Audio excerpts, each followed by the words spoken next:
Viewers, I was doing some more research on these things. This is made from the late 50s through to the late 60s. And the one that replaced this, the model after this, was a tractor pack, which my uncle's got, my other uncle's got one of these. It's basically got this and a big control panel with two 40-volt outlets. And it's ready brownie colour, which is what the colour this is inside, but this is the actual original colour yellow of this model here. I have to look up the picture on the internet again to find out what model it was, but it has all the Welder and your two 40-volt outlets. Now this one actually, these ones actually put out DC. Just found out, which gives me an idea. I don't have any around, but if I had some old starter motors that I could botch up, I reckon this will pop them really good. So with the MIG welder we've got, DC MIG welder, that will do it too, but this is actually a higher voltage. That MIG welder, I think it only goes to about 50 volts max. This probably goes up to 90 volts, so 90 volts, if it does that, be a good B+ supply for battery powered valve radio. For some reason the camera keeps stopped from recording and say there's something wrong with the card. This camera's been doing that lately. It just has a shit fit and says check card. I can keep removing the card and putting it back in to get it to work again. I've tried different memory cards in this thing and it all does the same thing. So I think this camera might be taking a shit. See, it looks pretty good in there. Fairly thick bloody commutator segments. Probably do it a bit of a clean, make it more responsive if I did that. If I cleaned up the commutator and polished it up, I won't have to thrash it so hard to get a good output off it. It should perform even better. There's a bearing in there you can grease. It's got 4 brushes on each set. Yeah, 2 sets of 4 brushes, so it's got 8 brushes on it. They're still brand new. Yeah, they're all the way back here. Barely any wear on those brushes, they're still right at the back, so it's very good quality stuff. There's a wire nut in there. If I find a schematic or something for this, it'd be good to get the 32 volt working again. Handy for old farm appliances, like the really old 32 volt radios and other appliances from the 40s era. Be handy to have a 32 volt thing like that. Anyway, I've got to put the proper bolts back in. I don't know what I botched up that with a heap of nuts as washers or spacers. Okay, one of the other asked failure, 1, 2, 3 asked, what tractor is this? Oh, good old Ford 2600 I was using as a power unit for this thing. This time I do it out here and pop some more batteries. Always good ventilation is the key. You don't want to be getting anywhere near the whiff of that nasties that come from popping batteries. I've got a couple more diesels I want to pop yet sitting in the caravan, which I want to get rid of. I just said taking up room, so now is the best opportunity I can take to pop them. Alright, let's pop some batteries. That's a pretty good way to do it. Out in the open, there's air blowing the smoke away. Beautiful. Perfect setup. Alright, let's pop a jaw cell.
Bad connection somewhere. Want to pop right now? Must have a bad connection somewhere. No, there's too much bloody dirty connections. There, to burnt this out. It's just a corrosion. Yeah, it's because of the weather, I think. Once things get corroded, they go high resistance and they want to burn out on you. This thing's going to have to need a complete rewiring, I think. Replace all this. And if I find another one of these on eBay, it'd be nice if I can find this whole new bit. I'll have to replace all that, rebuild all this. That's all, this whole complete, if I can find this whole complete segment.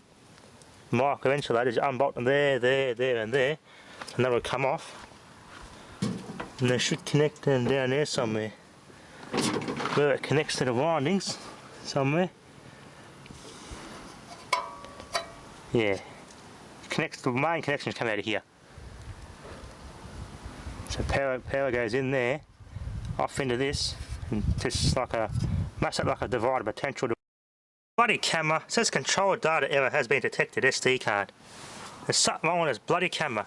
As I was saying, it goes down there, comes back, that way, that way, that way, that way, that way, back up this way, which is completely burnt out. If I can find a schematic in for this thing, that will help a lot. All I need to do is buy this module here and replace this bit. And we'll be good to go. It's just all the corrosion. That's what's killed it.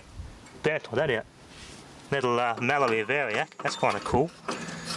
More of a rheostat. That resistor there is going to have to be replaced. That's for the 32 volt outlet on the side, to get that working again. Yeah, here's the weather, let's wreck this. Now I have to pull this out and redo this connection. All the connections in there are good, I've checked and double checked. Okay, it's in here. Yeah, look at it, they are a bit glazed actually. Might have to sand this comm bar down a bit, give the commutators a bit of a clean. Yeah, it's a pretty glazed commutator actually. Because you shouldn't have to rev it past any more than 2500 RPM to get it to work. It's ridiculous. You have to run it way beyond 2500 RPM to get this to actually work, so I suspect this is just, yeah, glazed. You can feel it. Yep. Clean those up and this thing should be as good as gold. Good to go. Think of what's happening. It's not exciting. It's not getting excited. So, yeah, bad connection here. If I clean this up, I reckon it'll bloody be awesome. Be all sensitive. Okay, gotta go over with some sandpaper. Look at that. It actually sounds like it's actually going to work now. That was quiet as a mouse before. This was so badly glazed it wasn't funny. I think it'll work. Much better. Best way to do it, of course, is to take the whole armature out and do it in a lathe and carefully dress it. Or use a commutator bar dressing stain, which I don't have. But just using my thumb and the sandpaper, up, backwards and forwards. Go that way, not that way, around, otherwise it'll just glaze up. You go that way, it will help. A bit of roughness to it will help clean the brushes, as it self-clean the brushes as it's going along. I just blew the guts out of it, make sure there's no metal in between the segments, otherwise we'll just short everything out. Just got to give everything a good go with a contact cleaner. That'll help pick all the gunk off it.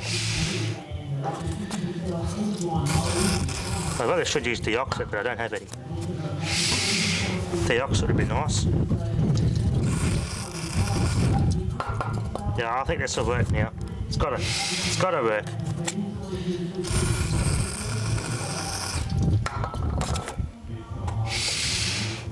Alright, let's give it a test. It works now. It's bloody camera.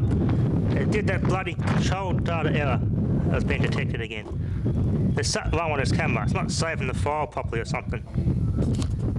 Yeah, this camera's on its last leg, so I might need a new camcorder. I'm going to say camera there, but camcorders, I prefer a camcorder rather than a camera. Better features.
That's really strange.